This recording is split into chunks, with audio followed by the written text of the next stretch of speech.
Good morning, class 12th. As you all know that in our online classes we have already covered our chapter number 9, Globalization, from the book Contemporary World Politics.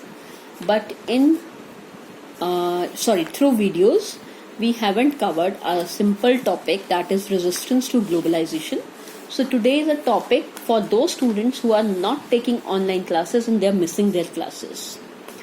जब हम यहाँ आज topic अपना last cover up कर रहे हैं तो it is basically the topic is resistance against globalisation या रेजिस्टेंस टू ग्लोबलाइजेशन। ये एक बहुत ज्यादा कंटेंशियस सब्जेक्ट है।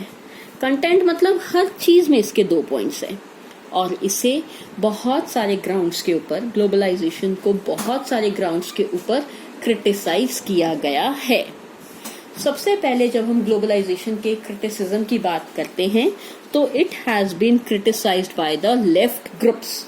लेफ्ट ग्रुप्स का हमारा मतलब होता है those groups which support the socialist ideas. हमारे देश में भी और वर्ल्ड में भी कम्युनिस्ट आइडियोलॉजीज के लोग हैं और वो कहीं ना कहीं ग्लोबलाइजेशन को फॉलो करते हैं। अल्टीमेटली लेफ्ट ग्रुप का ये मानना है कि ग्लोबलाइजेशन रिप्रेजेंट करता है सिर्फ और सिर्फ ग्लोबल कैपिटलिज्म को।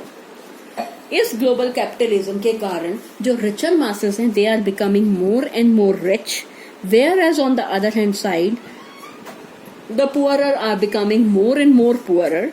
There are only few people who are taking benefits from the globalization and the society is getting more and more divided.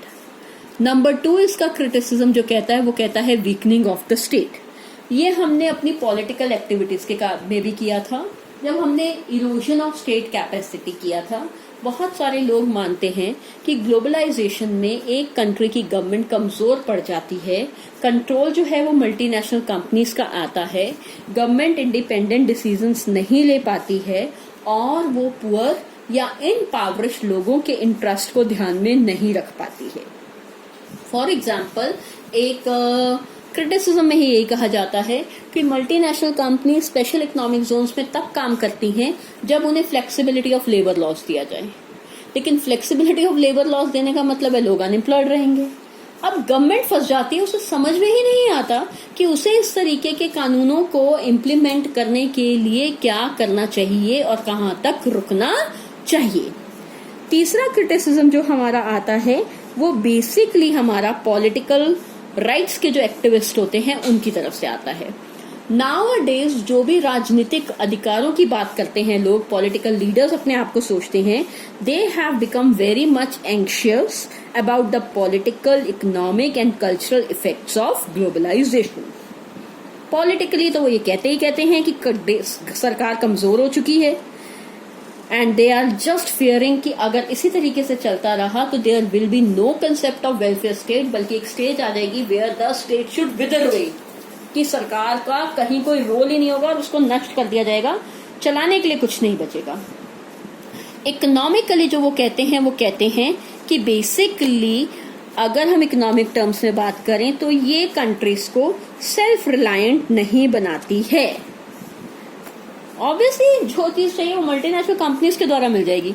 आप अपने आत्मनिर्भर से उठ जाते हैं, खत्म हो जाते हैं और आप एक प्रोटेक्शनिज्म में चले जाते हैं। क्या फर्क पड़ रहा है? सिंपल सी बात है गाइस, रिसेंटली हमारे देश में गिलवन वैली के अंदर डिस्प्यूट हुआ। टिकटॉक तो मैंने आज भी देख ली है, हमने यूज करना कहाँ शुरू किया? हमें लगता है नहीं वही सब ठीक है और हमारी इंडियन गवर्नमेंट इसमें क्या करे? We are being criticising Indian government just because the petrol prices are on hike for the last 10 days। तो हम क्या करते हैं, हम कभी भी खुल के अपना काम ही नहीं कर पाते हैं। हाँ, जो कल्चरल इम्पैक्ट में बात करते हैं वो कहते हैं कि ट्रेडिशनल कल्चर जो है वो दिन ब दिन जो है वो डिस्ट्रॉय होती जा रही है, it is on the harm.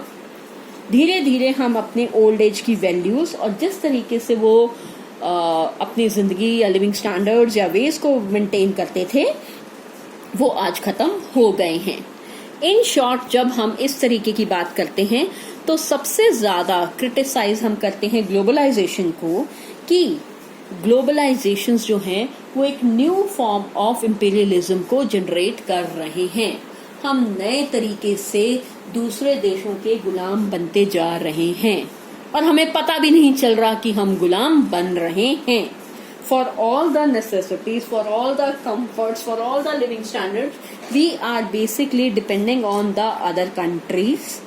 We are not behaving like the civilized citizens of our country.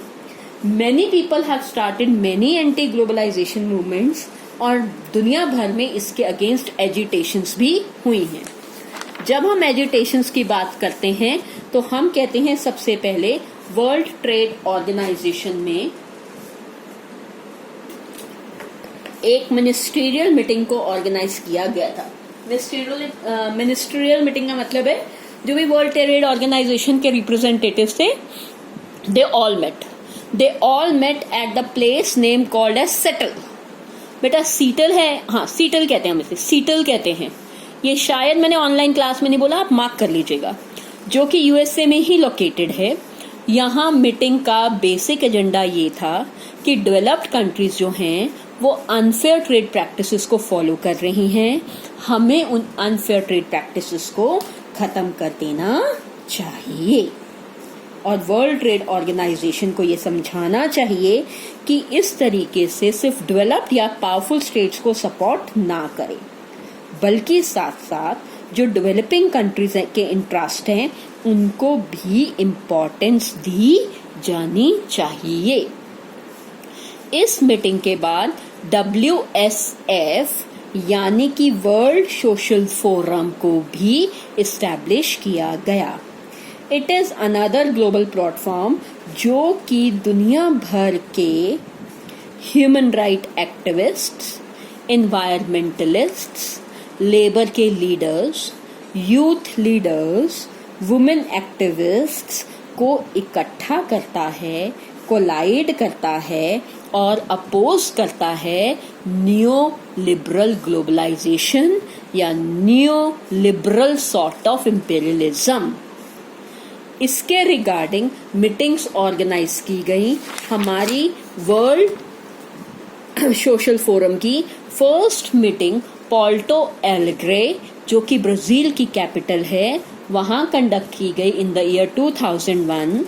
Fourth meeting India में भी कंडक्ट की गई इन मुंबई इन 2004। सेवेंथ मीटिंग का डाटा आपकी बुक में दिया हुआ है, जो कि कंडक्ट की गई नैरोबी में, कीनिया में in January 2007। Yes, India is also resisting globalisation. कुछ सोशल मूवमेंट्स इंडिया में भी चलती रहती हैं। कुछ एग्जाम्पल्स हमने बिगनिंग में भी कर लिए थे बेटा।